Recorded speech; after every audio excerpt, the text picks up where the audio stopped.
Welcome back to another exciting and enticing movie review out here in Durham, North Carolina at the stunningly amazing AMC Southpoint. Jeff, joined by the one and only Jason Honey Combs, and soon to be joined by the one and only Alton Sean Godley, youngest employee in the history of Martin County, here to see Ghostbusters, the 30th anniversary re-release. Gentlemen, what are some of your fondest memories of seeing the Ghostbusters growing up? Well, I was denied the pleasure of seeing it on the big screen, so I had to suffer through the VHS version. Even then, it cost me a lot of money, as I then had to get the Firehouse, the Ecto 1, and the Fisher-Price Proton Pack. My understanding is you've been denied pleasure a lot, Sean. I saw it on VHS, a couple of the fondest memories I had. I love Slimer. I always thought Egon was one of the cooler nerds, and nothing can beat the Stay Puft Marshmallow Man.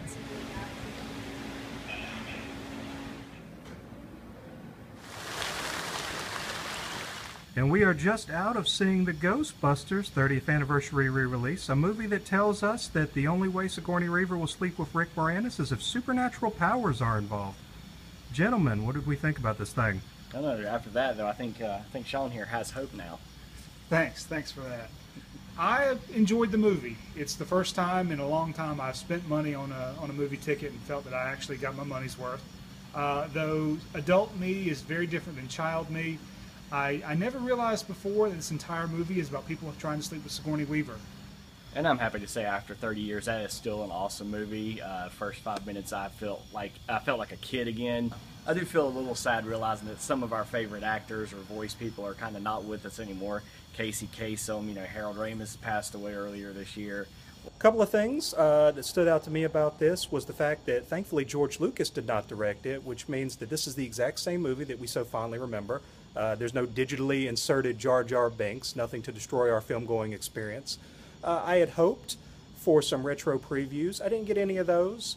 Another thing that stands out to me is that everybody was smoking cigarettes in this movie, which I guess I forgot how commonly accepting smoking was at that point. So many things went unnoticed back in my youth. The housekeeper trying to put out the raging fire with a bottle of Windex comes to mind. The fact that Sigourney Weaver is getting groped by 2 of the 3 hands trying to restrain her for the entire scene. This movie still is one of my top 10 favorite movies of all time. It's a high quality movie. The casting's great. The dialogue is awesome. The character interaction between Harold Ramis, Dan Aykroyd, Bill Murray, they act like they're college buddies. A lot of people give Dan Aykroyd and Bill Murray most of the credit since they're the most recognizable, but I really think the whole cast and crew kind of pulled it together. All right, it's hard to have any faults with this movie. Like I said, it's nearly perfect. Again, easily in one of my top 10s, but if I ever had a pet peeve, and it's true for any movie where a disaster's going on, it's when things are falling apart, crap's falling from the sky. Why are people still standing in the streets? I would actually argue that the Ghostbusters 2 is a much better movie.